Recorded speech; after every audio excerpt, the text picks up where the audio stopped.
morning. Chief Meteorologist Tony Petrarca in with us this morning, along with Pete Mangione. We do begin with Pete, and it sounds like just in the last few minutes, Pete, you're recording some really strong wind gusts not far from us. Exactly right, Brian. Yeah, some new observations coming in, and in Mystic, Connecticut, a recent gust of 55 miles an hour. So even though we're not even to the windiest part of the storm yet, already very windy out to our west, and we've already seen some 30-mile-an-hour plus wind gusts here locally for Newport westerly into Narragansett. So something to keep in mind this morning. Here is a look at live Pinpoint Doppler 12. Notice most of us not seeing any snow just yet. Even in those regions like there towards Hope Valley along 95 where you see the light blue, a lot of that, in fact, most of that is eaten up by the dry air, so it's going to take a while for these flakes to really reach the ground. But Tony, it looks like westerly would be the first to see these flakes, and then gradually spreading off to the north. Yeah, Pete, you bring up a good point about the dry air, and look at this interesting shape on the live Pinpoint Doppler 12 radar right in here. It's kind of this horseshoe shape.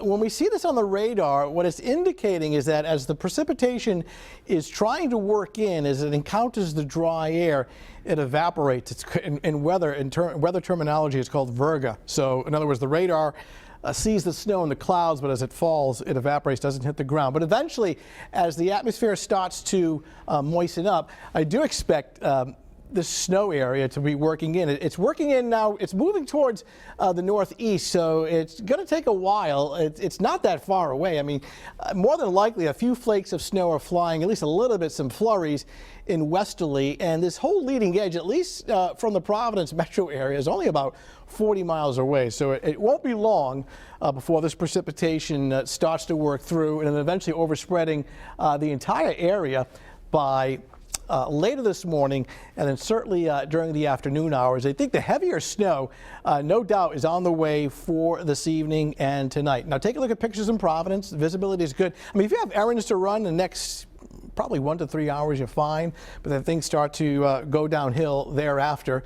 And take a look at temperatures in the upper 20s, the wind picking up a little bit even in the city, and that'll be a trend throughout the day, especially along the coastline. Down in Narragansett, you can see the wind, the flag really snapping in the wind right now. The waves becoming choppy as well.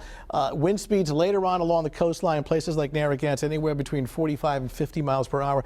We actually use computer models to predict wave heights, and by the evening hours, this lighter area of green showing some large waves developing offshore. In fact, I just looked at a weather buoy off Cape May, New Jersey, where the waves now building to 20 feet. Here's a different look. It's a light green area developing south of New England, this little strip of yellow indicating some of the building waves. I mean, it's no surprise. You have a nor'easter, you have strong winds out of the east and northeast. So you see this little strip of yellow offshore indicating very high waves, and that wave action has to travel towards the coastline. So coastal residents, the surf, it won't be long before it becomes very kind of agitated and rough. That's not the same for the bay. I mean, the bay waves will be choppy later today, but nothing like the open water and along the open-facing south beaches where once the winds pick up, the waves will pick up as well. The coating of snow in Oakland Beach was actually from the snow we had last week, so no snow yet. Of course, no surprise here. Threat tracker today, tonight, high level red. We're back to green though Sunday and Monday. Weather quiets down, and we're